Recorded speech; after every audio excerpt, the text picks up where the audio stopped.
विघ्नैः पुनः पुनरपि प्रतिहन्यमानः प्रारभ्य च उत्तम जना न परित्यजन्ति। पर जो उत्तम होते हैं, जो संकल्पशील होते हैं, जो दृढ़ संकल्पी होते हैं, वो एक बार ठान लेते हैं तो फिर उसको करके ही छोड़ते हैं, वह उत्तम लोग होते हैं।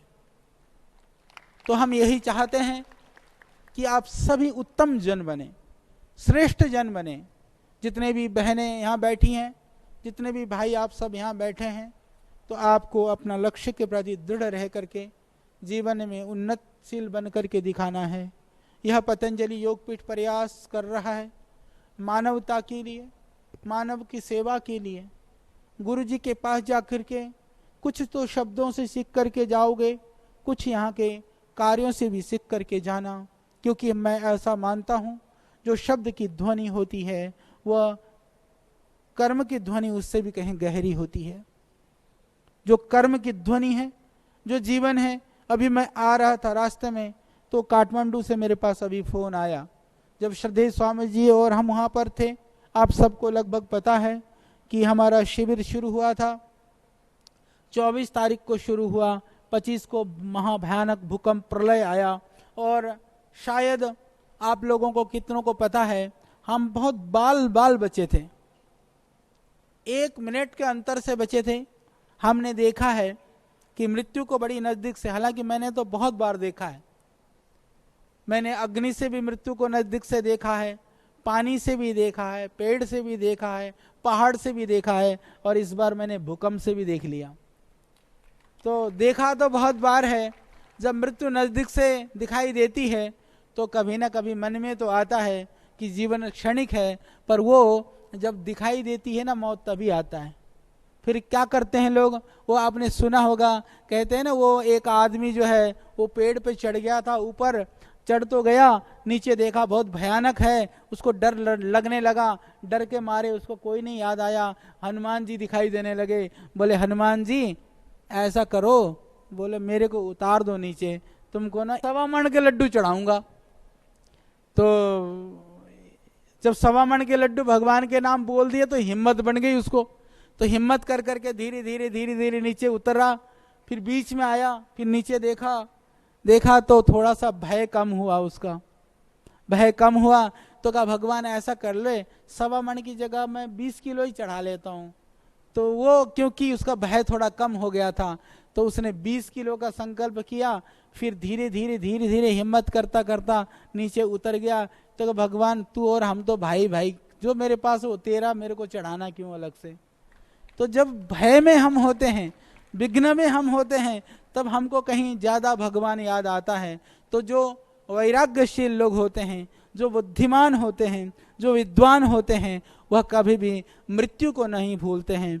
मृत्यु को याद रख करके वो भयभीत नहीं होते हैं, मृत्यु को याद रख करके वो अपने जीवन में अच्छा काम करते हैं। इसके लिए नीति शास्त्रकार कहते हैं, अजरा अमरावत प्राज्यों विद्यम अर्थम च चिंतयेत गृहीत एव केशेषु मृत्युना धर्ममाचरेत। कि जो विद्वान लोग हैं उनको ऐसा सोचना चाहिए कि मैं कभी मरने वाला नहीं हूं, ऐसा सोच करके अजरा अमरावत प्राज्यों विद्यम अर्थम च चिंतयत, कि यदि हमको कुछ सीखना है, हमको विद्या चाहिए, हमको ज्ञान चाहिए, हमको जीवन में उन्नतशील होना है, यदि हमको जीवन में कुछ कमाना भी हो, तो ऐसा सोचे आदमी कि मैं तो अभी बहुत साल रहने वाला हूं, तभी वो काम कर सकेगा। परंतु कहा कि गृहीत एव केशेषु मृत्युना धर्ममाचरेत। परंतु जब धर्म का आचरण करना हो, सन्मार्ग पर आगे बढ़ना हो, तब ऐसा सोच लेना कि मुझे मेरे सिरहाने के पीछे मौत मेरे बालों को पकड़ करके मृत्यु जो है वो मेरी प्रतीक्षा कर रहा है। ऐसा हम सोचेंगे कि कभी भी मृत्यु आ सकता है, ऐसा हम सोचेंगे तो फिर हम कभी गलत काम नहीं करेंगे। इसीलिए मृत्यु को विस्मृत नहीं होने देना चाहिए, उसको याद करते हुए भयभीत नहीं होना है, उसको स्मरण करते हुए हमको अच्छा काम करना है। भगवान 100 साल भी हमारे लिए हमको दुनिया में छोड़ दें तो भी अच्छा है, भगवान अगले क्षण भी ले जाएं तो भी हमको भय नहीं होना चाहिए। संत कबीरदास के विषय में एक घटना के विषय में संदर्भ में लोग बात करते हैं, कहते हैं संत कबीरदास जी को हम सब जानते हैं। भारतीय सनातन वैदिक संस्कृति में लगभग सभी उनके नाम से परिचित हैं। कहते हैं उनके अंदर, वो भी एक गृहस्थ थे, सदगृहस्थ थे, और उनका काम था कपड़े बुनने का काम उनके परिवार में होता था, और अंतिम समय तक वो अपने वस्त्र बुनने का काम उन्होंने कभी नहीं छोड़ा। अपनी साधना के साथ में, अपनी उपासना के साथ में, अपने भजन के साथ में, अपने कार्य को वो हमेशा करते रहे। तो कहते हैं कि कोई व्यक्ति सज्जन कबीरदास जी से मिलने के लिए उनके संत कबीर जी के परिवार में पहुंचा। उसने पूछा कि संत कबीर कहाँ हैं। उनके घर में उनकी गृहिणी थी। उन्होंने कहा कबीर जी तो किसी की मृत्यु हुई है, वहाँ शमशान घाट में गए हैं। तो बनारस में मणिकर्णिका घाट बहुत फेमस है, बहुत वहाँ पर लाइन पे लाइन लगी रहती है। तो वो वहाँ से संत कबीरदास के घर में से निकल करके वो आगे बढ़ा। जाते जाते जो शमशान में जिस व्यक्ति को लेके जा रहे थे उन तक तो वो पहुंच गया। पहुंचने के बाद में उसने पूछा था, क्योंकि संत कबीरदास जी के विषय में आज जैसे कोई फेसबुक, ट्विटर और टेलीविजन तो था नहीं, तो उन्होंने पूछा था कि मैं कबीरदास जी को पहचानूंगा कैसे। तो उनकी पत्नी ने कहा कि जिनके चेहरे पर तुमको बड़ा निश्चल एक वैराग्य का भाव दिखाई दे, चेहरे पर वैराग्य हो, तो समझ लेना कि वह संत कबीर हैं। तो उसने इस बात को अपने दिमाग में बांध ली, गांठ बांध करके वो निकला। जब पहुंचा शमशान पे, जो लोगों को ले जा रहे थे वो हर व्यक्ति की शक्ल की तरफ देख रहा है। देखते समय वो देख रहा है अपनी गर्दन को उठा करके, तो उसमें भी वैराग्य है। दूसरे को देखा, उसमें भी वैराग्य है। तीसरे को देखा, उसको भी वैराग्य है। तो वो परेशान हो गया। सभी की चेहरे पर एक वैराग्य का भाव था, क्योंकि मृत्यु, किसी की मृत्यु हुई थी, उसको लेकर के जा रहे थे। तो हर के दिमाग में यही था कि देखो जीवन कितना नश्वर है, यह तो क्षणिक है, यहाँ तो पता नहीं है कितने दिन रहना है, कब यहाँ से जाना है। बस सबके मन में ये भाव था। सभी वैरागी से दिख रहे थे, पर वो बेचारा हिम्मत कर करके उनके साथ में ही हो लिया। होने के बाद में उसका दाह संस्कार हो गया। उसको मरे हुए को फूंक फूंक करके गंगा जी में बहा दिया। बहा करके लौटने लगे तो फिर उसने देखा कि सबके अंदर भी एक वैराग्य का भाव है। 2 कदम चले, 4 कदम चले और आगे बढ़े। थोड़ी देर के बाद देखता क्या है, कोई इधर मिठाई की दुकान में घुस गया, कोई उधर पकौड़ी कचौड़ी खाने के लिए घुस गया, कोई उधर भीड़ में रल गया। और आगे तक देखा तो एक ही आदमी बच गया जो उसी भाव में था। जब वो कंधे में लेकर के जा रहे थे और लौट करके आए तो भी वैसा ही था। तो उसने देखा कि संत कबीर यही हो सकते हैं। तो मैं इस बात को इसलिए कह रहा हूं, हमको जो परिस्थिति जन्य वैराग्य, वो शमशान वैराग्य था। शमशान में लेकर के जा रहे थे, उसको वैराग्य हो गया कि देख करके मृत्यु को, देख करके बीमारी को, जीवन की हताशा निराशा को, तो वैराग्य तो थोड़ी देर के लिए आता ही है। पर यदि वह वैराग्य हमारे जीवन का एक अंग बन जाए, हमारे जीवन में सततः उसके लिए स्थान हो, तो समझ लेना दुनिया के सबसे बड़े शहंशाह वो आप हो सकते हो। आपसे बड़ा शहंशाह दूसरा कोई नहीं हो सकता। क्योंकि यह जो मन है वही हमारे बंधन और मोक्ष का कारण है। मन एवं मनुष्याणाम कारणम बंध मोक्षयो हो, कि बंधन और मोक्ष का जो कारण है वह हमारा मन है। इस मन के अंदर कोई भी राग और विकार के भावों को और उस तरह की चीज़ों को जगह नहीं देंगे तो निश्चित रूप से हमारा जीवन भी बहुत अच्छा होगा। आप जीवन में जहाँ पर भी रह करके सच माने में जीवन जीने का जो आनंद है उसको प्राप्त कर पाएंगे। तो मैं ये कह रहा था, जब हम देखा काठमांडू में मृत्यु को बहुत नज़दीक से देखा। ऐसे ही कार्यक्रम चल रहा था। वहाँ पर सुबह का शिविर खत्म हो चुका था। फिर हम लोग 10 बजे से एक जगह कार्यक्रम था, वहाँ पर थे। तो 12 बजे तक लगभग शिविर चल रहा था। श्रद्धेय स्वामी जी का भी उद्बोधन था, हमारा भी था। फिर वहाँ पर जैन समाज का तेरा पंथ का प्रोग्राम था। जैन समाज के एक प्रसिद्ध संत हैं महाश्रवण जी, उनका कार्यक्रम चल रहा था। उसके बाद में जब शिविर कार्यक्रम खत्म हुआ, खत्म होते ही हम पंडाल से बाहर निकले 1 मिनट भी नहीं हुआ था, भयानक रूप से ऐसा लगने लगा कि पूरी धरती जो है वो हिलने लगी।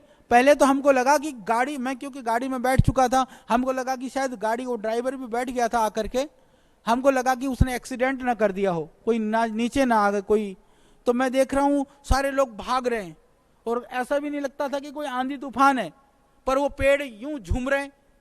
हवा तो ऊपर चलती है ना, बिना हवा चले पेड़ झूमने शुरू हो जाते हैं, क्योंकि धरती जब नीचे से हिलने शुरू होती है तो ऊपर तो कांपेगा ही। देख रहे हैं आंधी भी नहीं दिखाई दे रही है। फिर देखा बिल्डिंग धड़धड़ा करके गिरने लगी भयानक रूप से। तो मैं गाड़ी से बाहर निकला, देखा श्रद्धेय स्वामी जी, बड़ा सा पेड़ था। स्वामी जी कुछ कह रहे हैं पेड़ पकड़ो पेड़ पकड़ो, कुछ कह रहे हैं स्वामी जी पेड़ छोड़ो पेड़ छोड़ो। मैं देख रहा था, फिर कुछ लोग आए, उन्होंने मेरे को भी पकड़ लिया। हम देख रहे हैं ये क्या हो रहा है, समझ पाते। उससे पहले वो पंडाल आप देखते, पूरा टीन सेट डाला हुआ था बड़े बड़े लोहे के, उसके ऊपर था आयरन एंगल के ऊपर, वो ढह करके यूं गिर गया। लगभग लोग बाहर निकल चुके थे, कुछ लोग अंदर थे, 50-60 लोग बुरी तरह जख्मी हुए। और वह पंडाल गिर गया हमारे सामने में, वो पूरा ऐसे बैठ गया हिलता हिलता। और बिल्डिंग भी मैंने देखा किस तरह से, बिल्डिंग को आपने गिरते हुए तो देखा होगा, तो आधी बिल्डिंग तो गिर गई पूरी तरह से, भयानक रूप से गिर गई। और आधी बिल्डिंग को मैंने, जैसे आपने देखा होगा ना, कभी कपड़ा आप कभी फाड़ते हो, कभी कोई कपड़ा फाड़ा होगा तो कैसी आवाज आती है, चर्र की आवाज आती है, ऐसे मैंने बिल्डिंग को फटते हुए देखा। ऐसी बिल्डिंग फटी, आधी बिल्डिंग इधर आधी इधर, ऐसी यूं खड़ी रही, फिर यूं हिल गई सामने। हमने देखा अब आ गई ऊपर, क्योंकि पीछे टीन सेट था, इधर बिल्डिंग इधर पेड़, साइड के जो 3-4 पेड़ थे वो भी गिर गए। भगवान को बचाना था कि जिस पेड़ के आसपास स्वामी जी थे या जहां हम खड़े थे, तो बिल्डिंग का साइड का हिस्सा गिरा और पंडाल जो है वो पेड़ के सहारे से उधर ही रुका, और पेड़ भी नहीं गिरा और हम बच गए। तो भगवान शायद कुछ कराना चाहते थे। तो एक क्षण में हमने एक ऐसा भयानक मंजर, भयावह, मैंने उसको 3 शब्दों में लिखा है कि गिरती बिल्डिंग और पड़ता पंडाल और गिरता हुआ पेड़। तो ये पेड़ से भी, बिल्डिंग से भी, पंडाल से भी, तीनों जगह से हम कहीं से भी खत्म हो सकते थे। तो तीनों चीज से बच गए, पर वो बहुत भयानक पीड़ादायक एक स्थिति थी। वह दृश्य को याद करते हैं तो हमारा हृदय अभी भी बहुत द्रवित होता है।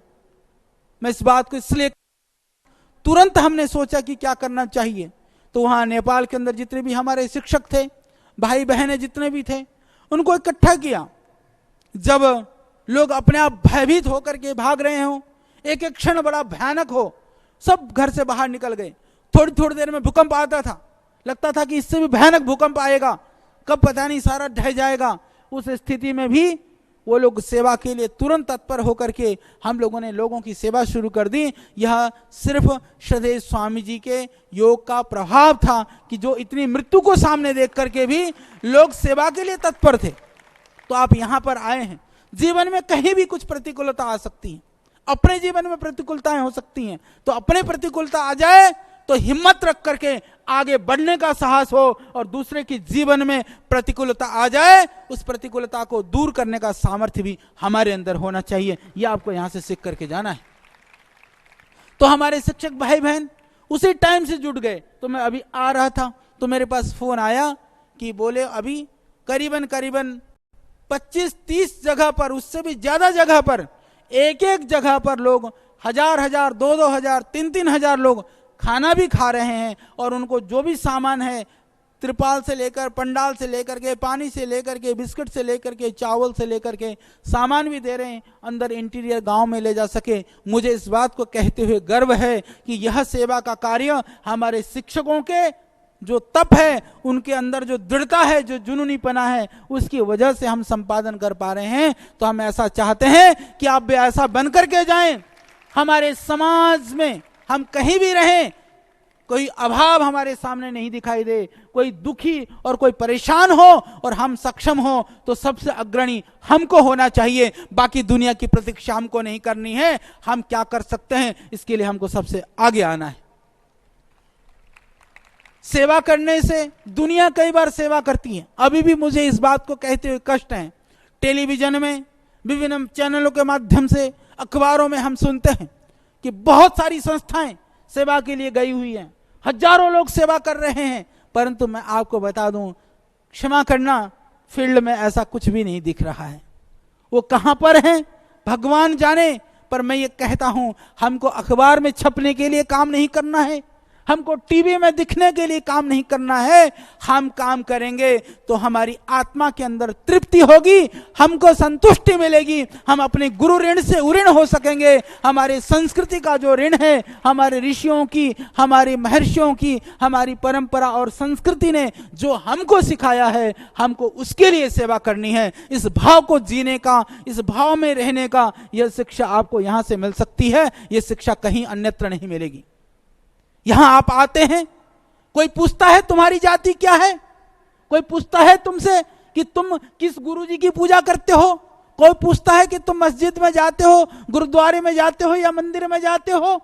दुनिया के अंदर मैं ये पूरे दावे के साथ कह सकता हूं, हम किसी मत संप्रदाय पंथ को बढ़ाने के लिए नहीं, अपितु मानवीय संवेदनाओं को मानव के अंदर पैदा करने के लिए यहां बुला करके प्रशिक्षण देते हैं। नहीं तो दुनिया के लोग अपनी समूह को, अपनी भीड़ को बनाने का प्रयास करते हैं। मानवता कहीं वो लुप्त हो जाती है, मानवता की जो श्रेणी है। मैंने तो देखा, राष्ट्रवाद की बात करने वाले बहुत सारे लोग जब अपनी आती है तो राष्ट्रवाद को पीछे छोड़ देते हैं। परंतु यहां पर श्रद्धेय स्वामी जी ने प्रारंभ से लेकर के आज तक इदम राष्ट्राय इदन्न मम, यह जो कुछ है यह राष्ट्र के लिए है, राष्ट्र के लिए यह जीवन, तन, मन और प्राण भी अर्पण है, ऐसा कहने वाला कोई महामानव आपको इस धरती में दूसरा नहीं दिखाई देगा। इतनी चेतनता के बाद में, इतनी ऊर्जा के बाद में, इतनी ताकत और शक्ति देने के बाद में भी यदि हम चेतन ना हो पाए तो समझ लेना गुरुजनों में, सिखाने वाले में कोई दोष नहीं था।